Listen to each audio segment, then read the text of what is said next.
Following reports of Israeli airstrikes against Iran in Iraq and Syria, many security analysts are now concerned that the next battleground with Tehran will be in Iraq, especially given that IRGC fighters have already identified Iraq as a launching ground for attacks and reprisals against Israel. Well, joining us now for more is Yisrael Beiteinu party congregant and senior security and military analyst, Colonel Olivier Rafowicz, Dr. Martin Sherman, the founder and executive director of the Israel Institute for Strategic Studies, and Dr. Mordechai Kedar, Middle East expert from the Begin-Sadat Center at Bar Ilan University.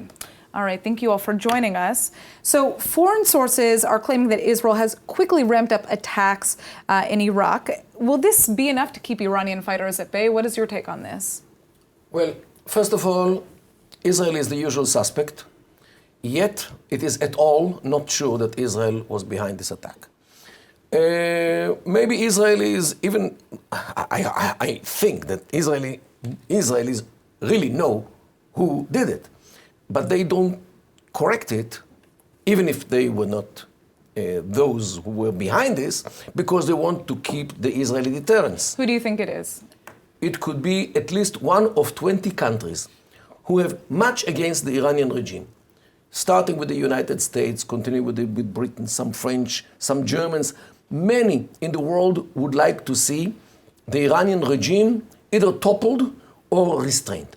But not every country necessarily had the opportunity to carry out those attacks, right? Is there any way that...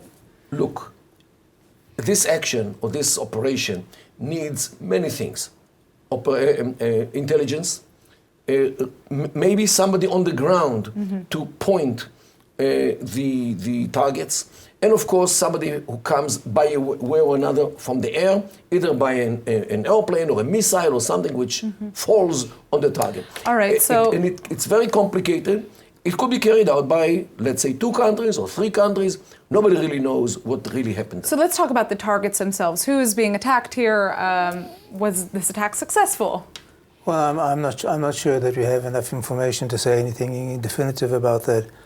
But going back to your point, whether this will stop the Iranians, I think a lot depends on Iranian stamina, and I think the factor that will determine Iranians' stamina more than anything else is the American sanctions or the ongoing sanctions. I'm not trying to belittle Israeli attempts to curtail the Iranian deployment in Syria, and apparently now the new targeting of the Iraqi area means that it's becoming more and more difficult for them in Syria. So they need alternative places of deployment. So I want to talk about those sanctions in just a little bit, but I'd also like to maybe ask you a little bit about, the fact that the United Nations and Iraqi reports are saying that ISIS is changing tactics ahead of a comeback campaign in Iraq. So how would this affect Israeli and also, Iranian operations in the country? Before, to get back to the main issue, it's not very important who is behind this operation. The point is this operation has been carried out and successfully. It was a very successful operation in order to not only to deter but to kill Iranian militias agents on Iraq soil. Now, Iraq today is not a state anymore. It's a divided part of the Middle East, controlled partly by Iran, by ISIS now. It's back on Iraq and also in some parts of Syria. You have some Kurds in the north, and you have some other militias in the south, but altogether Iraq, like Libya, like Syria, are not state anymore. So there is a military need to operate there against Iranian interests, Iranian structures, when there is a need to. To get back to what Professor Kedar just said, you need a very good and very, very accurate intelligence, tactical one, but even micro-tactical one. I mean that you need to be a strong state behind this operation. It's not, to my opinion, not 20 states, but maybe 2 or 3 main military powers in the area who are capable to carry out such an operation, a successful one. All right, so let's talk about the sanctions waivers now, because I think it's important that we do. Trump has reportedly confirmed the renewal of sanctions waivers for foreign firms that are working with Iran's civilian nuclear program.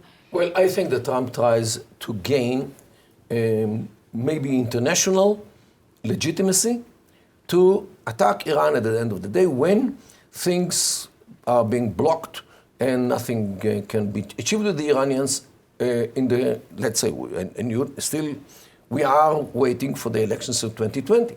Means we know that there is a time limit. If you really want to act against Iran, you need to accumulate international support during the next, let's say, year and maybe month or 2 months. That's all. The clock is ticking. And Trump feels that if he really wants to get rid of the Iranian regime, and which is the problem, not the nuclear program, the regime is the problem. He needs an international support. And this international support will be achieved only if he gives Iranians some ways how to get out of this danger. If they don't take advantage of it, it's their problem. And this, in my view, this is what happens these days. I think the sanctions are working, but not enough.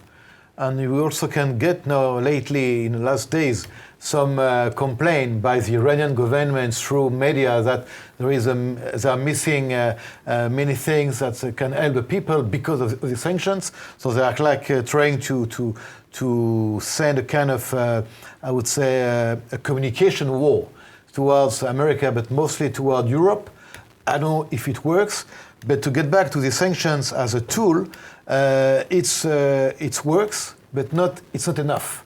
And sorry. So, yeah, Dr. Martin Sherman, what is your take on this? Well, as I've said often in the studio before, there will be no consensual resolution to the Iranian problem.